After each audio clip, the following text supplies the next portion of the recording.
everybody, I am Cyril Desremaux, and this, my friends, is Happy Time.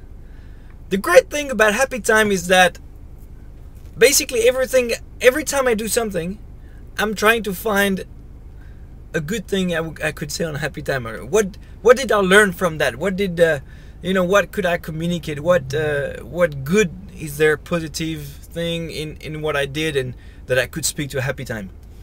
And here is a story of something that happened to me on Sunday, and didn't really have to look very long because it just hit me in the face.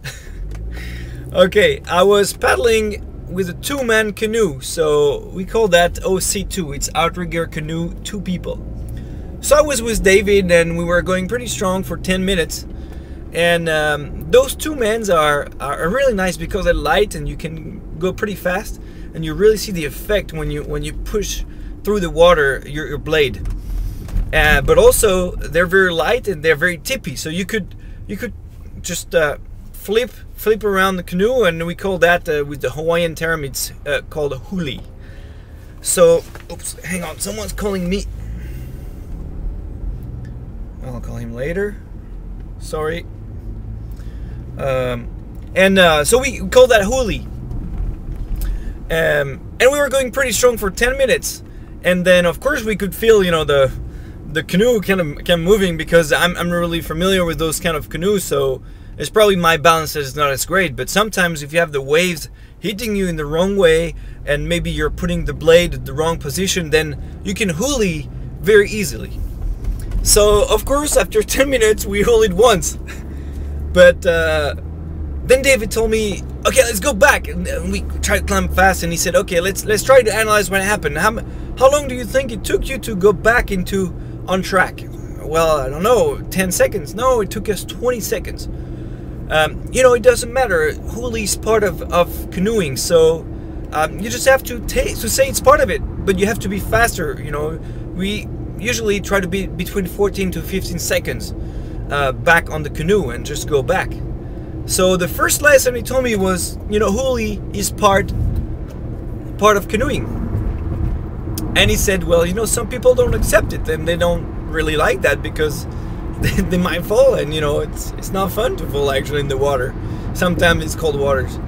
And then I asked him, yeah, but when I feel that I'm going to fall, I mean, there's one side where it's okay. I have the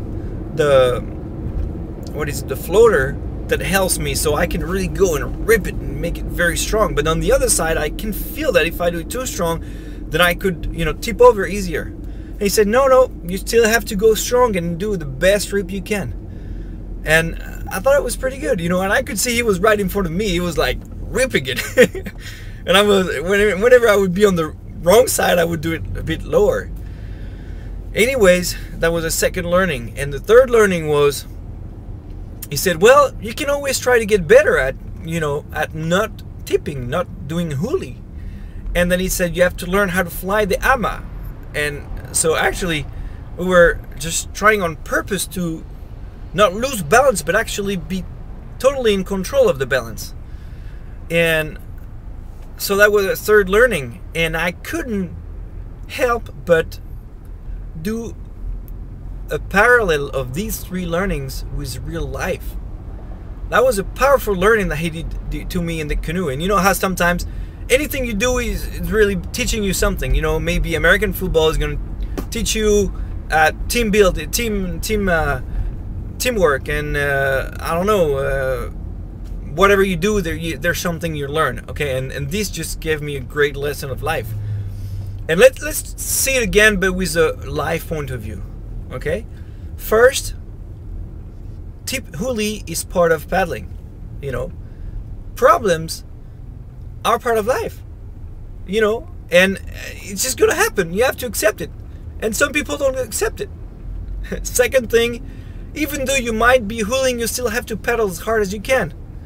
Even though you think you might have some problems, you still have to live to the fullest and do everything you can, because otherwise, you'll just be afraid of everything all your life, not taking any risk, and that's not a fun life. And the third learning was you can still practice what could be a problem and get better at it. What could be a problem? You know, losing balance. What?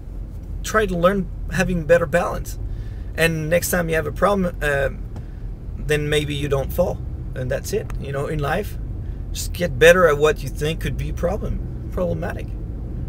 That's it. I just wanted to share that with you guys.